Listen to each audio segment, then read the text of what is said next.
तो देखिए, तौकीर रजा ने नफरत फैलाने की पूरी तैयारी कर ली है, तो दूसरी तरफ प्रशासन भी पूरे एक्शन मोड में है। लेकिन सवाल ये कि आखिर क्या चाहता है नफरती मौलाना।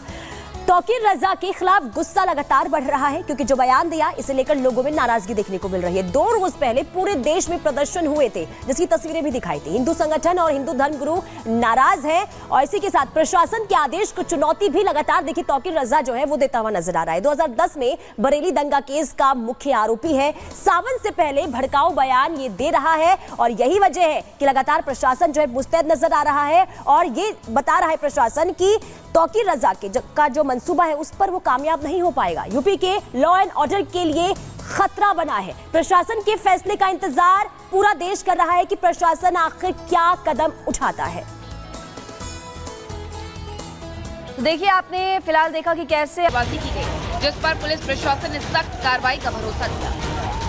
जो जुलूस निकला है उसमें आपत्तिजनक नारेबाजी हो रही। इस नारेबाजी से माहौल जो है वो बहुत गर्म हो गया और जनता के बीच में एक उपद्रव का माहौल पैदा किया गया। मैं ये चाहती हूँ कि माहौल को बिगाड़ा ना जाए। जिन्होंने ये नारेबाजी की इनको सख्त सजा दी जाए, कार्रवाई की जाए। एक प्रकरण सोशल मीडिया के माध्यम से संज्ञान में आया है, जो एक वीडियो की शक्ल में वायरल हो रहा है, जिसमें बताया जा रहा है कि कुछ लोगों के द्वारा नारे लगाए जा रहे हैं। तत्काल प्रभाव से इसकी जांच के आदेश डीसीपी को दे दिए गए हैं और सत्यता के आधार पर इस पे अभियोग पंजीकृत कराकर आवश्यक विधिक कार्रवाई की जाएगी।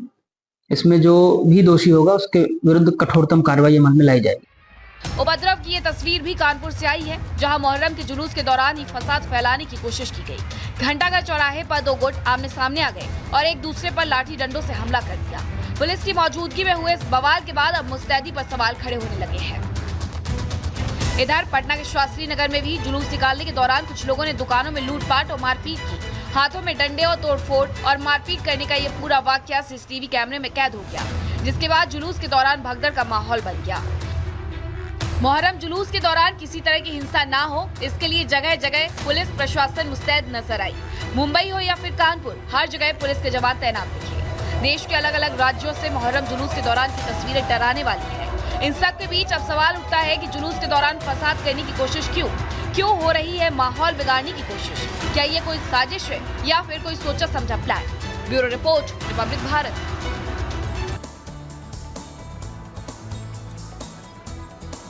आगे बढ़ते खबरों में और देखिए, स्वामी अविमुक्तेश्वरानंद की अगर बात करें तो उन्होंने एक बड़ा दावा किया है और उनके दावे को लेकर बवाल मच चुका है। वो कह रहे हैं कि 228 किलोग्राम सोना केदारनाथ से चोरी हो चुका है, सोना चांदी चोरी हो चुका है, जिसको लेकर के कई सवाल इस वक्त यहाँ पर खड़े हो रहे हैं। पुनीता, बिल्कुल, और देखिए कई ऐसे पीठाधीश्वर हैं जो इसे लेकर सवाल भी उठा रहे हैं और साथ ही साथ इस पूरे मामले की जांच की भी मांग की जा रही है। लेकिन आखिर ये पूरा विवाद क्या है, कैसे सोना चोरी हो गया है केदारनाथ से, जरा इस स्पॉट के जरिए आपको दिखाते हैं।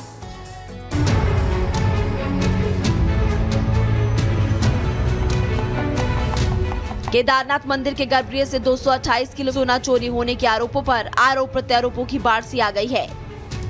एक तरफ जहां इस मुद्दे पर श्री बद्रीनाथ केदारनाथ मंदिर समिति प्रबंधन और ज्योतिर्मठ के शंकराचार्य स्वामी अविमुक्तेश्वरानंद आमने सामने आ गए हैं, तो वहीं स्वामी अविमुक्तेश्वरानंद जी के सनसनीखेज आरोपों पर शांभवी पीठाधीश्वर और शंकराचार्य परिषद के अध्यक्ष स्वामी आनंद स्वरूप महाराज ने बड़ा बयान देकर इस पूरे मामले को गरमा दिया। स्वामी अविमुक्तेश्वरानंद जी महाराज का जो सनसनीखेज बयान आया है वह पता नहीं कितना तथ्यपूर्ण है, कितना सत्यता है, ये मैं नहीं कह सकता। अविमुक्तेश्वरानंद जी महाराज राखी सावंत की तरह हर हफ्ते कोई न कोई सनसनी फैला देते हैं। 228 किलो सोना गायब हो गया, वो किसका सोना था, कहाँ सोना था, कौन सा सोना था, उसका तथ्य क्या है, इस प्रकार से अनर्गल राजनीतिक बयान देना रोज रोज यह एक सन्यासी के लिए शोभा नहीं देता है। दरअसल जब से स्वामी अविमुक्तेश्वरानंद जी ने केदारनाथ मंदिर के गर्भगृह से 228 किलो सोना चोरी होने का दावा किया, तभी से बवाल मच गया। बद्रीनाथ केदारनाथ मंदिर समिति प्रबंधन जहां मंदिर से सोना चोरी होने के आरोप को बेबुनियाद बता चुका है, तो दूसरी तरफ स्वामी अविमुक्तेश्वरानंद लगातार इस मुद्दे को उछालते नजर आ रहे हैं, जिसे लेकर अब धर्मगुरुओं के बीच भी आरोप प्रत्यारोप शुरू हो गया है। इसी कड़ी में अब इस मुद्दे पर शांभवी पीठाधीश्वर और शंकराचार्य परिषद के अध्यक्ष स्वामी आनंद स्वरूप महाराज भी कूद गए कि अभी जो शंकराचार्य पीठ का विवाद है वो समाप्त नहीं हुआ, सुप्रीम कोर्ट में अभी मामला चल रहा है, उस पद पे स्टे है, फिर भी शंकराचार्य पद का दुरुपयोग करके रोज रोज एक इस प्रकार का बयान देना यह बिल्कुल निंदनीय है और असहनीय है। मैं उत्तराखंड सरकार से मांग करता हूं कि अविमुक्तेश्वरानंद जी महाराज के ऊपर जांच बैठाइए कि आखिर ये रोज बयान इस प्रकार का क्यों दे रहे हैं।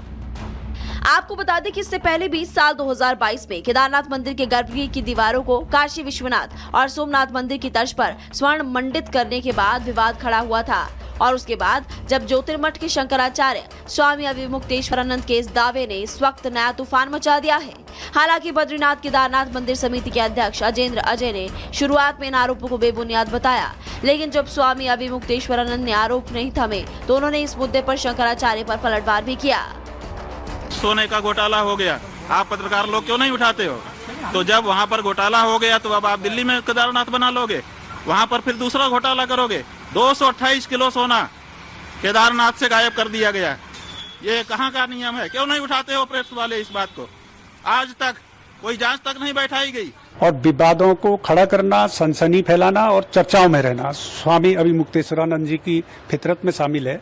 उन्होंने केदारनाथ जी को लेकर के, केदारनाथ धाम में सोने के गायब होने को लेकर के जो बयान दिया है बेहद दुर्भाग्यपूर्ण है और मैं स्वामी अविमुक्तेश्वरानंद जी से अनुरोध भी करना चाहता हूं और उनको चैलेंज भी करना चाहता हूं कि वो तथ्य लाएं सामने, साक्ष्य लाएं और उसके साथ में वो सक्षम अथॉरिटी के समक्ष जाएं और सक्षम अथॉरिटी के सामने तथ्य प्रस्तुत करें, जांच के लिए मांग करें। कुल मिलाकर केदारनाथ मंदिर के गर्भगृह से सोना चोरी होने के विवाद पर फिलहाल विराम लगता नजर नहीं आ रहा। उम्मीद है कि संत समाज के बीच फैले इस असंतोष को लेकर सरकार मामले की जांच करेगी और सच्चाई सामने लाकर विवाद का निपटारा करेगी। Bureau report, Republic Bharat. और देखिए अब केदारनाथ में आखिर कब कब विवाद हुआ ये आप जान लीजिए। साल 2022 में भी केदारनाथ पर विवाद हुआ था। गर्भगृह में चांदी की परतें उखाड़ी गई थी और गर्भगृह में सोने की परतें चढ़ाई गई थी। 35 कारीगरों ने दिन रात काम किया था और 42 दिनों तक लगातार काम उस वक्त किया गया था और 2 विशेषज्ञों की देखरेख में काम किया गया था और उस वक्त भी घोटाले का आरोप लगा था। साल 2022 की बात करें, तीर्थ पुरोहित संतोष त्रिवेदी ने आरोप उस वक्त लगाया था। हालांकि जांच हुई, एक बार फिर से सोना चोरी होने का आरोप अविमुक्तेश्वरानंद महाराज लगा रहे हैं। हालांकि इस पूरे मामले को लेकर जांच पड़ताल होगी और देखना होगा क्या कुछ निकलकर सामने आता है।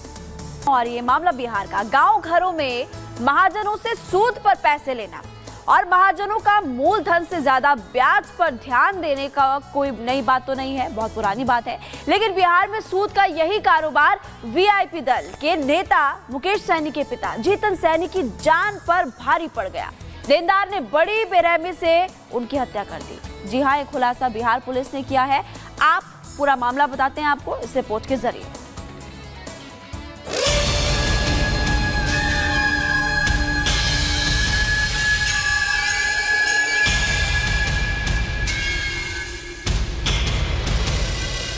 बिहार सरकार के पूर्व मंत्री और वीआईपी प्रमुख मुकेश सहनी के पिता जीतन सहनी की हत्या के मामले में बड़ा खुलासा हुआ है।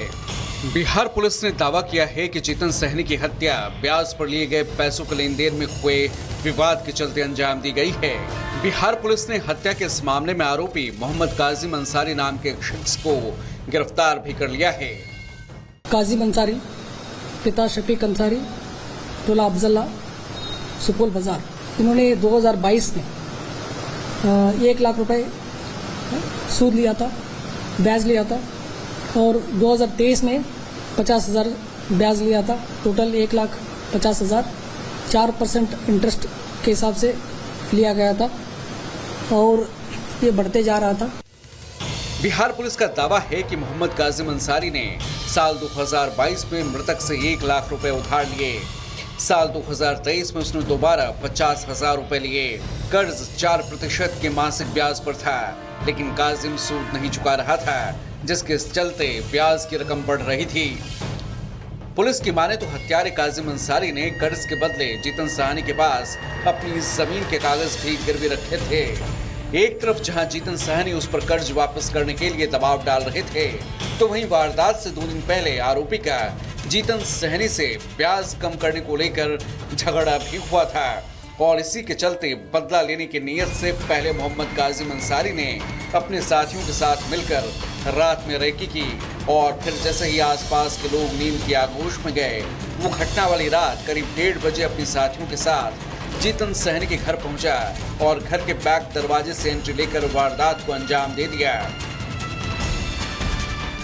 जो पैसा ज़्यादा हो गया था और उनका जो ज़मीन का जो कागज़ वो गिरवी रखे थे और वो 3 दिन पहले झगड़ा हुआ था इनके साथ, अन्य साथियों के साथ मिलकर इन्होंने जो घटना दिन 15 और 16 तारीख रात्रि लगभग 10:30 बजे से 11 बजे के बीच में इन्होंने रेकी किया है, तो सीसीटीवी फुटेज में पाया गया है। उसके बाद लगभग 1:30 बजे के बीच में साथी और ये मिल के जो उस टाइम लाइट कटा हुआ था उसी टाइम पीछे से दरवाजे के अंदर घुस के चाकू से जो हथियार से उनको वार किया और हत्या कर दिया गया है। पुलिस का दावा है कि हत्या से पहले आरोपी का वीआईपी प्रमुख मुकेश सहनी के पिता जीतन सहनी से नोक-झोंक हुई। आरोपी